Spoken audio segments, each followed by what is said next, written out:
Au nom du Père et du Fils et du Saint-Esprit, ainsi soit-il.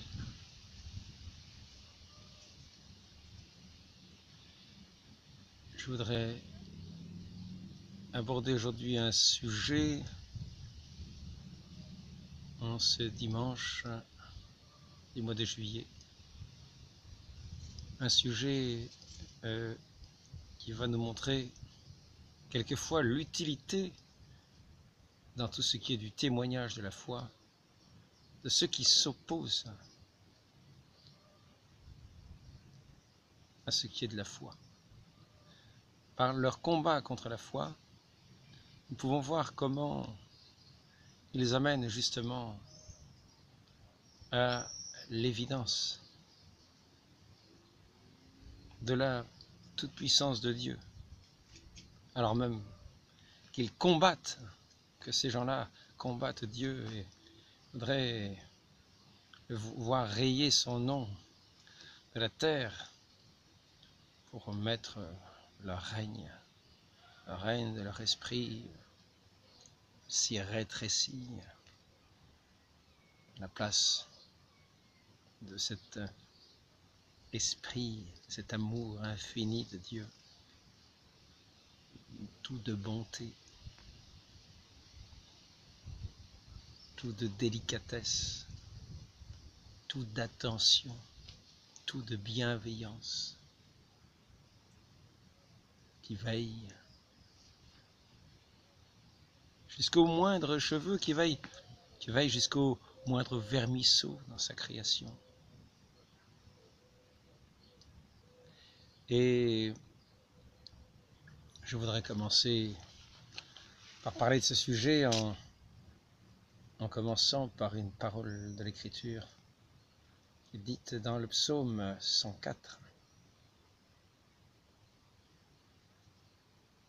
Souvenez-vous des merveilles qu'il a faites, de ses prodiges et des sentences de sa bouche. Et c'est ainsi que nous allons voir que cette parole se rapporte aussi à ce que dit notre Seigneur à ses apôtres lorsqu'il leur dit que le Saint-Esprit qu'il leur enverra leur fera souvenir de toutes choses. Là, nous voyons ce commandement de nous souvenir des bienfaits de Dieu. Mais c'est par cette force du Saint-Esprit, par cette force de Dieu, qui nous fait rappeler ses œuvres, qui nous fait rappeler ses paroles, qui nous fait rappeler toutes ces merveilles, afin que nous puissions en témoigner, les raconter et les faire paraître au grand jour, sur les toits, comme il nous le dit. Ce que je vous dis au creux de l'oreille, dites-le sur les toits. Et nous allons voir que, dans le cas particulier que je voudrais citer, et qui est pour moi comme une lumière, non pas un éblouissement, mais une lumière d'une pureté sans pareille.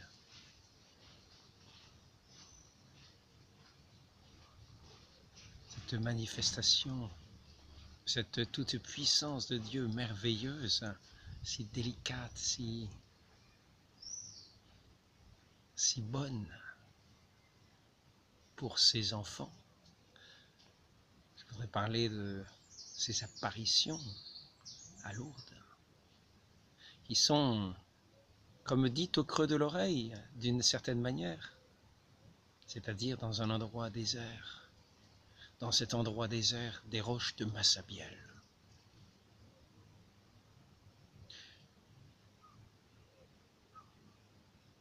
À Sainte Bernadette, cette fille d'une famille pauvre elle-même, sur qui les pleins feux des informations étaient loin de faire la lumière, la une.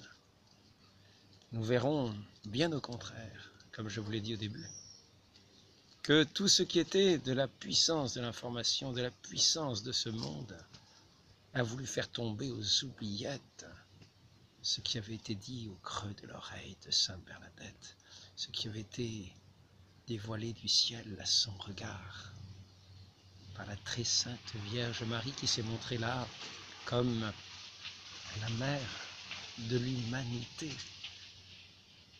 Elle a révélé son nom à cet enfant, à cet pauvre enfant, à cet enfant pauvre, à cet enfant qui pouvait peut-être subir, qui était, on peut dire, au catéchisme, elle ne connaissait quasi rien.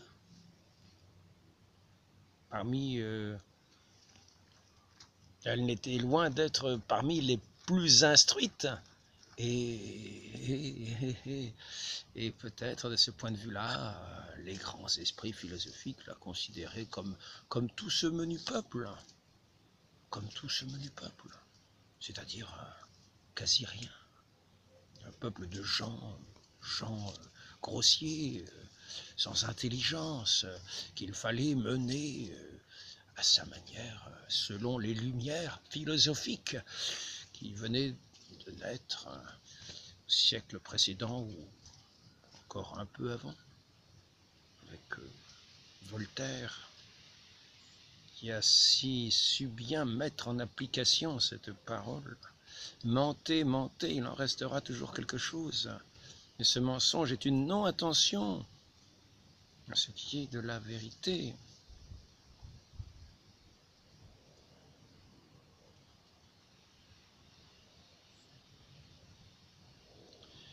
Et ainsi nous allons voir une opposition farouche de tout ce monde scientiste, tout ce monde philosophique, de tout ce monde nouveau qui devait sortir, toute cette société nouvelle qui avait déjà rasé la société ancienne de la superstition, cette royauté française. On s'en était débarrassé. À la place, à cette époque-là, il y avait un empereur, l'empereur des Lumières. Et voici que, aux yeux de cette pauvre enfant, Sainte Bernadette, si candide, si pure de cœur, qui connaissait si bien les prières du chapelet, ce chapelet qu'elle avait avec elle. Et voici que cette simple enfant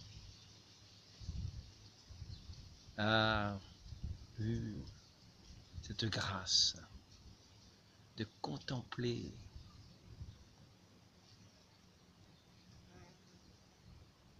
cette femme revêtue de cette vraie lumière, de cette vraie lumière, de l'amour pur, de la grâce pure, et qui s'est manifestée à elle, et qui lui a dit son nom.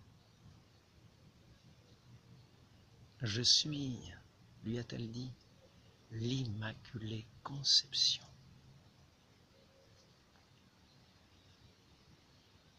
Dans ce livre que je lisais, je ne me souviens plus de l'auteur, Lasserre me semble-t-il, Lasserre, je ne suis pas sûr. Quand ce monsieur parle de l'Immaculée Conception, il nous dit ce qu'il comprend de cette façon que la très sainte Vierge Marie a eu de se présenter à Sainte Bernadette. Et il dit, elle n'est pas simplement conçue sans péché, elle n'est pas simplement une créature sans péché, elle est l'Immaculée Conception elle-même. Je n'avais jamais eu cette idée. Comme il dit aussi, elle n'est pas simplement comme une neige blanche, mais la blancheur même. Et la blancheur ne peut jamais être autrement que blanche. Car c'est sa qualité propre d'être la blancheur, sans tache, dans la pureté, dans l'éclat.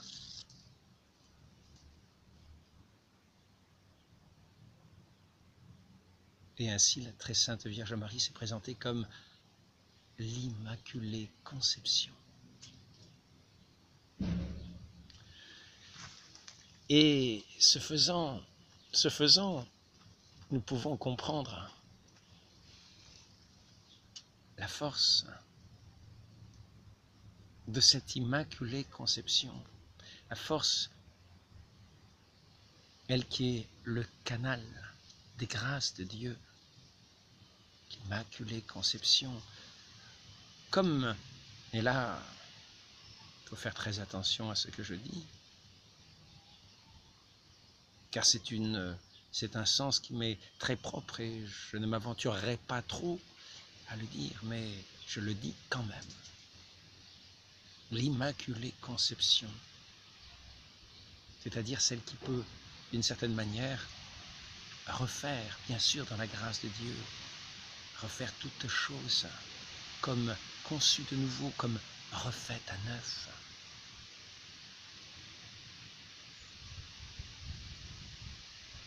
Comme en passant sa main sur une jambe malade, faire de telle manière que cette jambe renaisse comme d'une vie nouvelle, de ce qu'elle était dans cet état de maladie, mais refaite sans cette maladie, comme une création que Dieu seul opère, mais par le moyen de cette Immaculée Conception.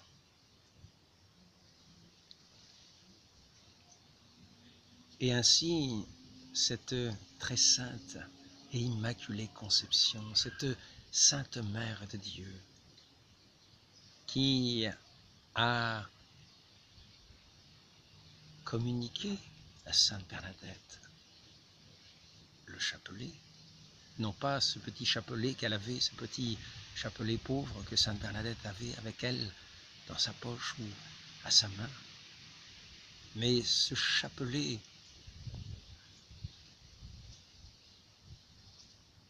qui est le précis de la mémoire de tous les mystères de la vie de notre Seigneur, de tous les mystères de notre foi.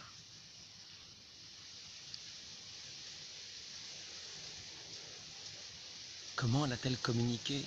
Tout simplement en le disant avec Sainte Bernadette.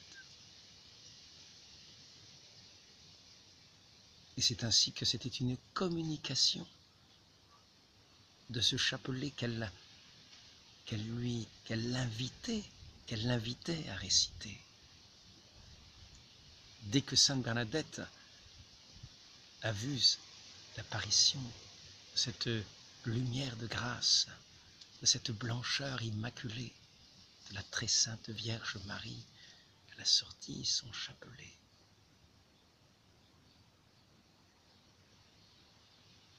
Et a récité son chapelet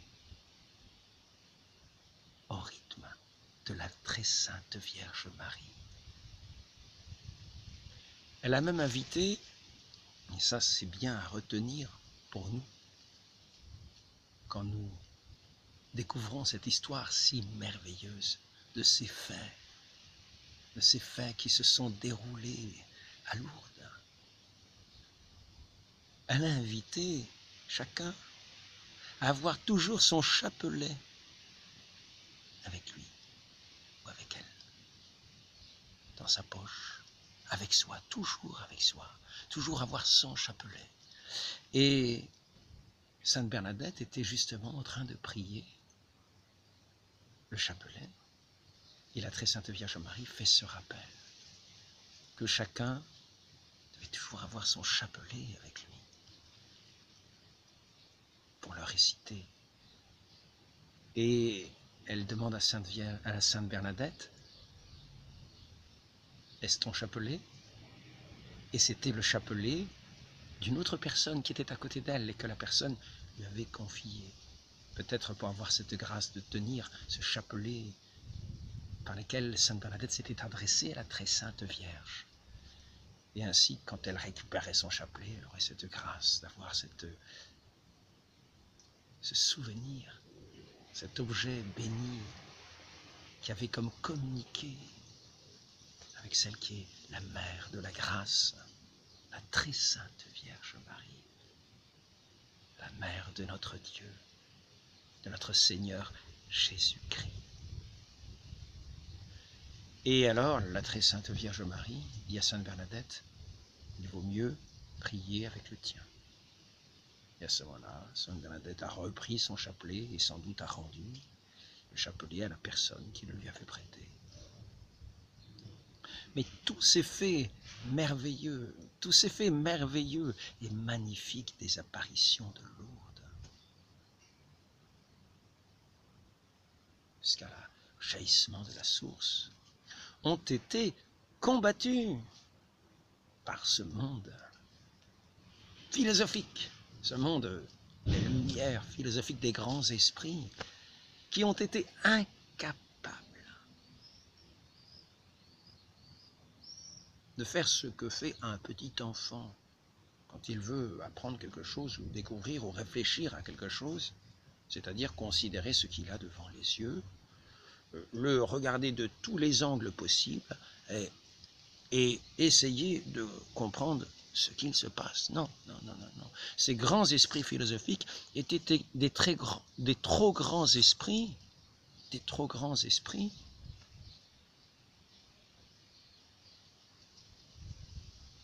pour ces merveilles que Dieu opérait juste devant eux. Et ils ne daignaient pas même considérer ce qui tenait du miracle ou de la superstition. Car, à la suite de ces apparitions de Lourdes, cet humble enfant, après que la source, que tout le monde connaît maintenant à Lourdes, est jaillie de terre, jaillie est un grand mot, car la très sainte Vierge Marie a invité cet enfant à creuser la terre. Et petit à petit, cette eau boueuse a commencé à venir. Et Sainte Bernadette a pu en boire après 3 tentatives, où cette eau était si boueuse qu'elle ne pouvait la boire. Et à la 4e tentative, elle a fait l'effort d'amener cette eau que demandait la très sainte Vierge Marie de boire. Et elle l'a bu. Et donc, après que cette source, petit à petit, ait grandi au fur et à mesure que les gens qui l'ont découverte, après l'apparition, se soient approchés et grattés à leur tour le sol. Et cette eau, au fur et à mesure qu'elle était utilisée, grandissait, grandissait, grandissait, jusqu'à produire une quantité d'eau chaque jour inimaginable pour guérir toutes les maladies qui pourraient se présenter, tous ces malades qui viendraient assoiffés pour guérir leurs maux, guérir leur misère, soigner leur misère, soigner leurs plaies. Et nous avons vu quantité de miracles, les plus extraordinaires, les plus diverses. Et tout cela étaient des réalités qui se présentaient à ces esprits philosophiques, qui ne voulaient pas même les considérer. Cependant, ces grands esprits philosophiques, dans leur grand esprit de tolérance, ont voulu faire arrêter ce mouvement grandissant de la superstition et l'interdire.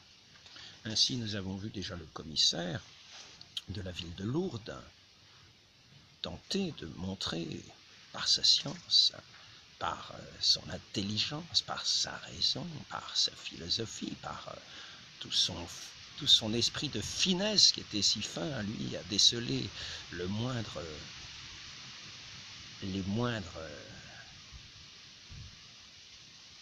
larcins de l'esprit, les moindres mensonges. Et il avait cet art consommé d'un commissaire pour trouver le coupable en toutes les affaires qui lui étaient présentées. Peut-être ne trouvait-il pas toujours, mais en tout cas, il s'était promis, étant sûr de la supercherie, de démasquer le mensonge chez Sainte Bernadette et de la faire arriver à la contradiction et ainsi à démontrer le mensonge. Et de toutes les manières, il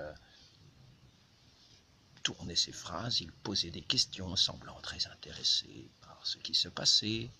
« Oh, c'est extraordinaire ce que vous dites !» Et au bout d'un moment, se mettant en colère, il traita Bernadette, Sainte Bernadette, de menteuse et voulut démontrer qu'elle était menteuse. Et c'est là qu'il mit tout son art à tourner les questions, à les retourner brusquement, à la faire de façon à ce que dans toutes ces réponses, devant ces questions les plus inattendues, l'enfant parvienne à se contredire. Et c'est là que nous voyons que les puissances de ce monde, en voulant démontrer,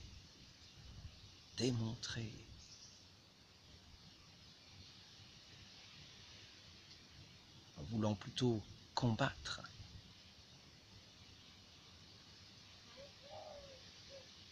manifestation de Dieu, combattre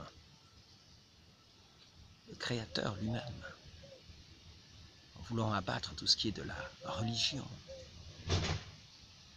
dans les plus petits de ses membres, de toutes les manières possibles, des manières les plus abruptes, des manières les plus violentes, sans aucun respect des personnes, comme nous le voyons, et toujours par un art de la manipulation. On tourné, et on mis par écrit ces interrogatoires. Et c'est ainsi que nous avons les questions et les réponses. Il y a des témoins, il y a même un témoin à ce premier interrogatoire. Et c'est là que nous voyons que face à cette force brutale, de l'opposition, du combat contre la foi, la vérité apparaît encore plus au jour, plus éclatante, car elle manifeste sa force. La vérité manifeste sa force dans la douceur de cet enfant, dans ses réponses, dans sa simplicité dans ses réponses, qui jamais ne se sont contredites, qui ont toujours témoigné des mêmes faits, les plus précis, de la façon la plus précise. Et ce qui était un témoignage devant celui et devant ceux qui combattaient l'idée même de Dieu, qu'il ne acceptait toujours pas à la fin de ces interrogations et qu'il combattait toujours. Mais c'est un témoignage qui est donné à tous ceux qui ont des oreilles pour entendre, des yeux pour voir, non pas pour rester bouchés, non pas pour se fermer, mais qui ont un cœur disponible à la vérité, un cœur disponible, des yeux ouverts à la lumière.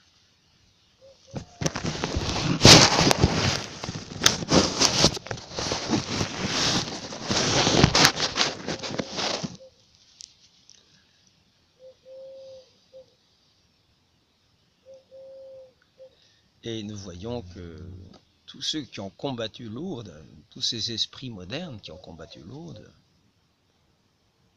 ont, par leur combat contre toutes ces manifestations si merveilleuses, révélé tous ces événements merveilleux qui se passaient et montré la solidité de ces réalités contre lesquelles ils n'ont rien pu faire et devant lesquelles leurs esprits ont été obligés de capituler.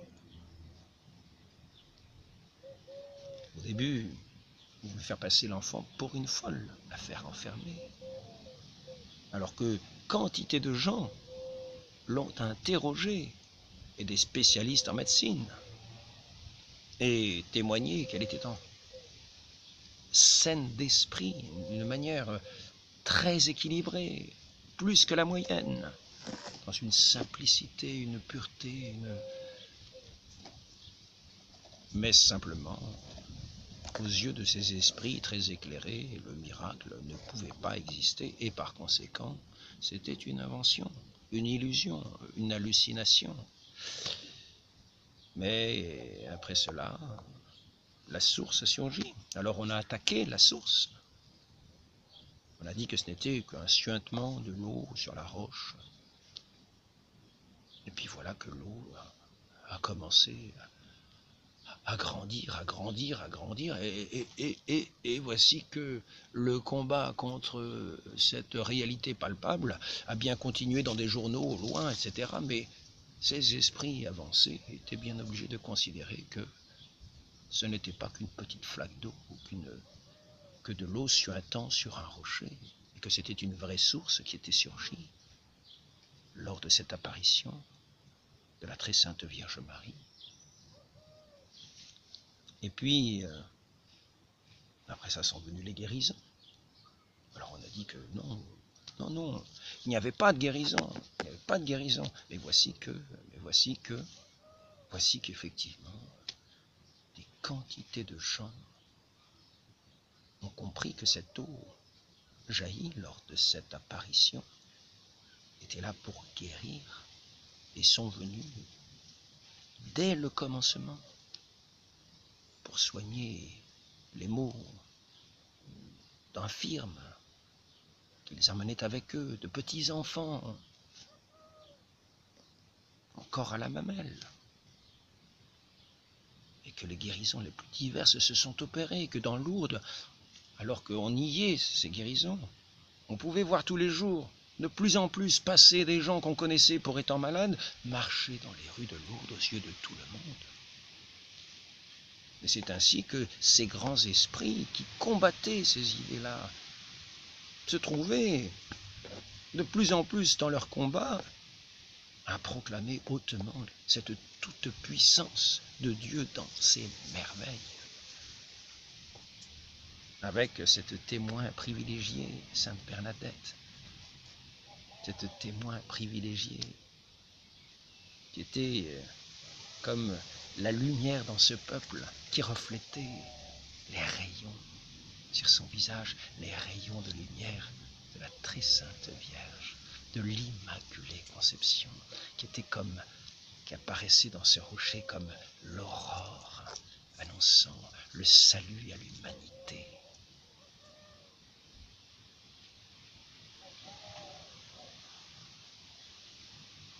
Une aurore pleine de délicatesse, qui a voulu laisser après son départ de marque de sa délicatesse cette eau jaillissante pour s'occuper de ses enfants, qui, loin de fermer les yeux à ses merveilles, accourraient à son amour, à sa grâce, à sa bonté.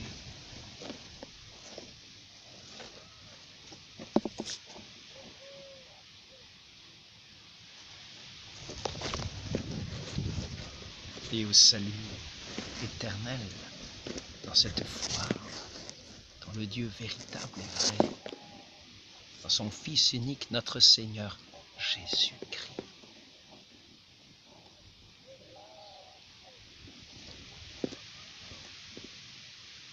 Et ainsi, après, nous avons vu encore cette opposition à ces miracles.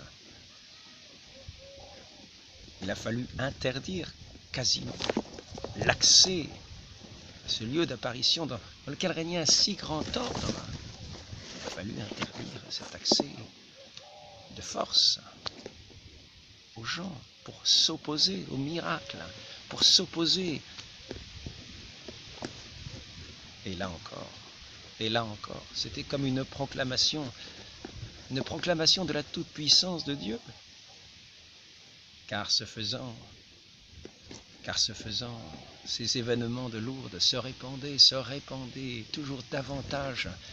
Et les gens étaient bien sûr scandalisés par cette interdiction d'aller se soigner à cette source qui guérissait tant de maux, que des autorités sans cœur,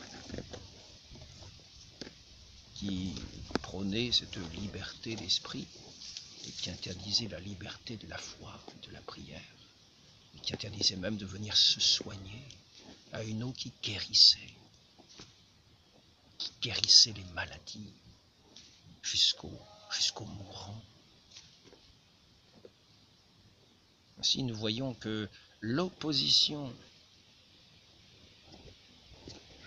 ceux qui combattent la foi, non pas qui combattent pour la foi, mais qui combattent la foi, peut être dans cette œuvre de Dieu un témoignage de l'œuvre de Dieu, malgré eux.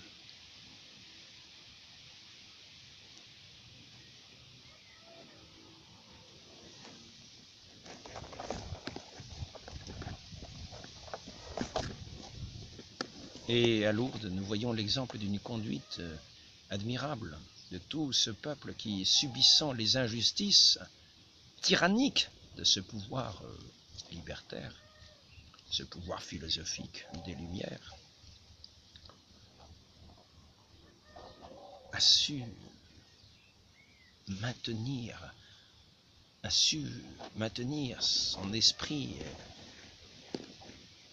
dans la paix, sans céder à la révolte, sans céder à la violence qui aurait été justifiée, sans céder à cela. Et ainsi, il n'y eut pas d'incident, pas de tâche à ce lieu d'apparition.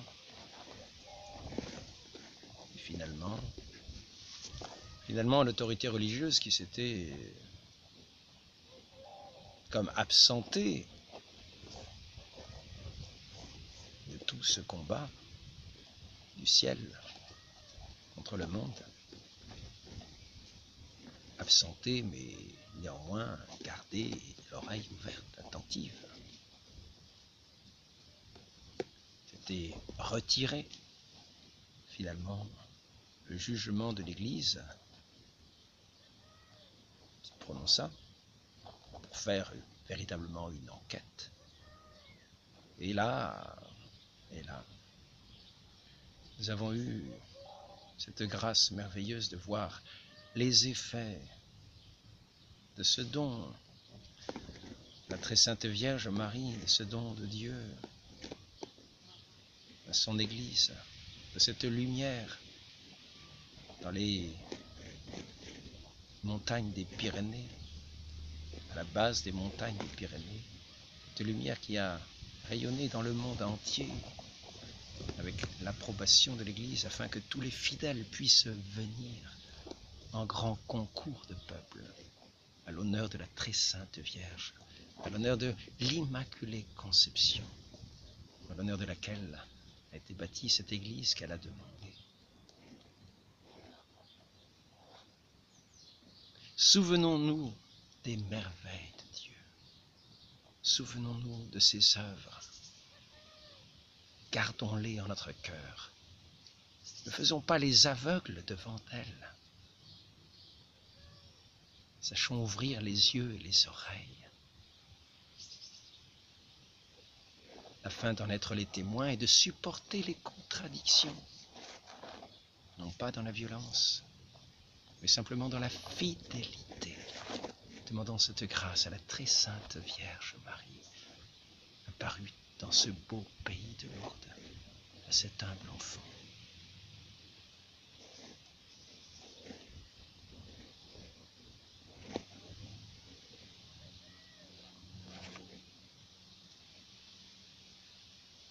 Demandons-lui par la même occasion